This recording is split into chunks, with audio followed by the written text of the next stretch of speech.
तो मेरे पीछे लिखा हुआ है 2 साल बाद सीबीएसई के एग्जाम क्या अलग होगा। तो एक तो बात यह है कि आप सोच रहे होंगे सर 2 साल बाद सीबीएसई के एग्जाम कैसे हो रहे हैं, ये आप क्या बात कर रहे हो, एग्जाम तो हर साल हो रहे हैं। और क्या अलग होगा, आपने क्यों लिखा, आप हमें डराना चाह रहे हो क्या? बिल्कुल डराना नहीं चाह रहा हूँ, पूरी बात समझाता हूँ।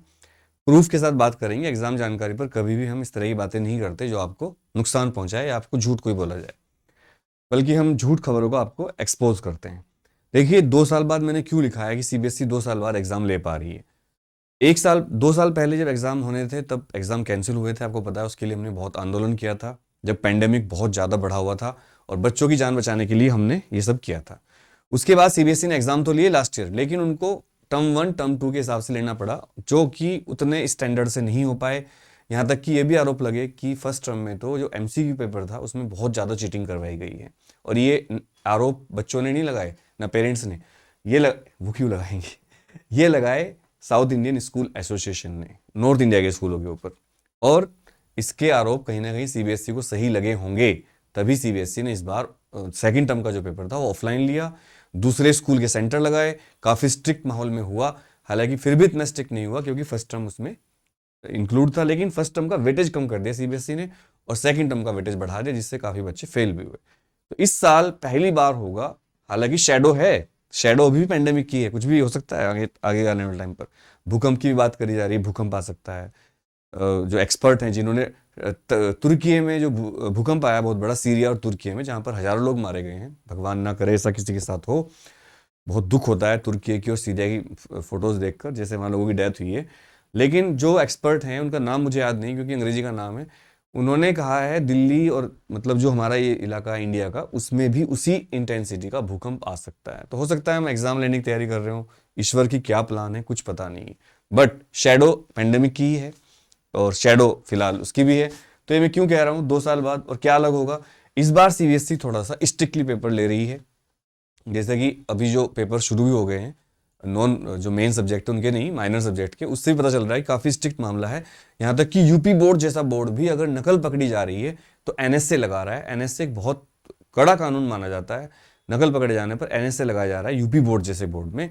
और मैं आपको एक बात ही बता दूं कि सीबीएसई भी बड़े स्ट्रिक्ट मूड पर है, फ्लाइंग स्क्वाड बनाए जा रहे हैं। और भाई सीसीटीवी तो इतने लगा दिए बेहिसाब, और जो स्कूल ब्लैक लिस्ट में थे जहां पर जरा सी भी शिकायत थी उनको हटा दिया है लिस्ट से। तो इस बार मैं बार बार कह रहा हूं कि तैयारी अच्छी करके जाएं, पूरी तरह पढ़ के जाएं, चीटिंग बिल्कुल ना करें और कॉन्फिडेंस से जाएं। पर इसका मतलब ये नहीं कि पेपर कोई हार्ड आएंगे या कुछ आएंगे, पेपर नॉर्मल सिलेबस से ही आएंगे। सीबीएसई ने अपने सैंपल पेपर दे दिए हैं, उसको स्टडी करिए, या फिर रामबाण गैस पेपर ले लीजिए, उससे आपकी अच्छी खासी प्रैक्टिस हो जाएगी। और पढ़ाई करिए कॉन्फिडेंस से। जहां तक फिजिक्स की बात है, 6 मार्च को पेपर है, उसका बेड़ा पार बैच में आज रात से ही शुरू कर रहा हूं। मात्र 999 रुपए में आप उसमें ले सकते हैं। वैसे भी 250 रुपए का आपको उसमें फ्री फिजिक्स का गैस पेपर मिल जाएगा, तो आपको 750 की इफेक्टिव कॉस्ट पड़ रही है उसकी। लेकिन अभी मैं क्या बताने वाला हूं, मेरा उद्देश्य आपको ये नहीं बताना था, उद्देश्य कुछ और है। अगर हम देखें आज दो बड़ी खबर है। एक तो ये कि आज से पेपर शुरू हो गए, कल से मतलब 2 दिन हो गए, दूसरा दिन था आज। ये बड़ी खबर है, देखिए, CBSE exams begin after 3 years in Covid shadow, इसी की बात कर रहा था मैं। मतलब बड़े बड़े मीडिया हाउस भी लिख रहे हैं कि सीबीएसई इस बार जो पेपर ले रही है वो कोविड शेडो में ले रही है। कोविड शेडो का मतलब है कि भला ही पेंडेमिक के बाद वजह से 2 साल से पेपर ढंग में नहीं हो पा रहे थे, पर इस बार सीबीएसई फुल फ्लैश पेपर ले रही है और इसका इफेक्ट भी आपके एग्जाम पर पड़ेगा। इसीलिए मैं बार बार कहता हूँ भाई तैयारी करके जाओ। We were caught off guard when exams were cancelled due to the pandemic. This time we can focus on exam alone and don't have to take extra stress about catching COVID or worry about meeting friends after। बच्चा कह रहा है कोई। तो ये सारी इसमें है चीजें। एक चीज और जो मैं आपको बताना चाह रहा था इस एग्जाम के बारे में, ये क्या आ गया, निक्की यादव का केस भी बड़ा दुखद है। निक्की यादव के साथ एक लड़के ने, उनका जो प्रेमी था उसने उसको मार दिया और शादी कर ली अगले दिन। तो बड़ा अजीब सी बात हो रही है, ये देखिए। अच्छा ये नहीं, सॉरी सॉरी, कुछ और दिखाना चाह रहा था मैं आपको। कहाँ गया वो? हाँ, ये इस पे नहीं मिल रहा है, चलो मैं बता देता हूँ। मेरी बात मैं आपको ऐसे ही बता देता हूँ, कोई बात नहीं। मैं कहना चाह रहा हूँ कि सीबीएसई ने चैट जीपीटी का नाम सुना होगा आपने, जिनको पता है वो कमेंट करिएगा चैट जीपीटी क्या है। आधे बच्चों को तो पता ही नहीं होगा, आधे बच्चों के आधे टीचरों को भी नहीं पता होगा चैट जीपीटी क्या है। तो सीबीएसई इतना एडवांस बोर्ड है कि चैट जीपीटी एक नई कॉन्सेप्ट है, अभी एक एआई इंजन है एक्चुअल में, ओपन एआई कंपनी का चैट जीपीटी, जिसको माइक्रोसॉफ्ट ने अपने साथ इंगेज कर लिया है। तो सीबीएसई ने चैट जीपीटी भी बैन कर दिया है एग्जाम में। चैट जीपीटी की फुल फॉर्म आप कमेंट में बताओगे, मैं आपको फिलहाल ये बता देता हूँ चैट जीपीटी क्या है। ये एक एआई इनेबल्ड सर्च इंजन है जो आपके लिए गाने लिख सकता है, आपके लिए स्टोरी लिख सकता है, आपके क्वेश्चन के आंसर ढूंढ सकता है, कुछ भी कर सकता है। और वो आंसर ऐसे होंगे जैसे कि किसी इंसान ने लिखे हों। तो सीबीएसई इतना एडवांस है, सीबीएसई को बात पता थी, हालांकि इलेक्ट्रॉनिक गैजेट्स तो पहले से ही मना है, पर सीबीएसई ने स्पेशली एक नोटिस जारी किया है जिसमें चैट जीपीटी को बैन कर दिया गया है। तो कोई बच्चा कोई स्मार्ट वॉच ले जाए, चैट जीपीटी खोल ले कि चैट जीपीटी तो मना ही नहीं है, तो नहीं कर पाओगे। भाई सीबीएसई आपसे भी आगे है, तुम डाल सीबीएसई पात। तो यहां पर चैट जीपीटी भी बैन कर दिया है, ये बड़ी बात है। इसलिए मैं बार बार कहता था कि इस बार सीबीएसई अलग ही मूड में नजर आ रही है। आप मेरी बात मानिए, अच्छी तरह पढ़ाई करिए, डरने की कोई बात नहीं है। पहला पेपर इंग्लिश का है, फिर केमिस्ट्री, फिर फिजिक्स। टाइम है आपके पास, अभी पढ़ के आप अच्छे नंबर ला सकते हो। मैंने कई सारे बच्चों को एडमिट कार्ड दिलवा दिए हैं जिन जिन ने मुझे उस पर इंस्टाग्राम पर कांटेक्ट किया है। इंस्टाग्राम पर द अनुराग त्यागी मेरी आईडी है, उस पर मुझे फॉलो करके इनबॉक्स लिखिए। मैं पूरी कोशिश कर रहा हूँ सबके मैसेज पढ़ने की, और जो बच्चे मुझे डिटेल दे रहे हैं मैं उनके स्कूल में कांटेक्ट करके उनको एडमिट कार्ड दिलवाने में मदद कर रहा हूँ। अब तक 1000 से ऊपर बच्चों को एडमिट कार्ड की हेल्प करी गई है।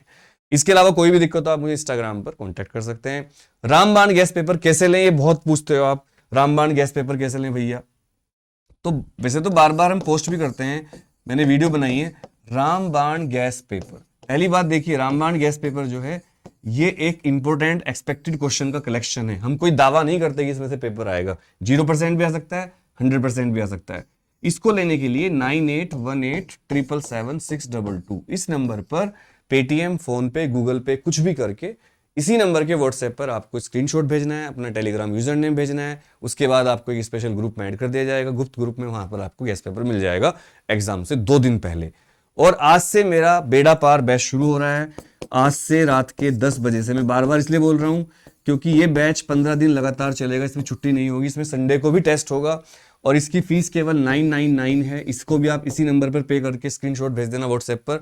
और इसमें आपको फिजिक्स का जो गैस पेपर फ्री मिल रहा है, तो इफेक्टिव फीस 99 नहीं रही, इफेक्टिव फीस होगी 750 एक्चुअल में 749।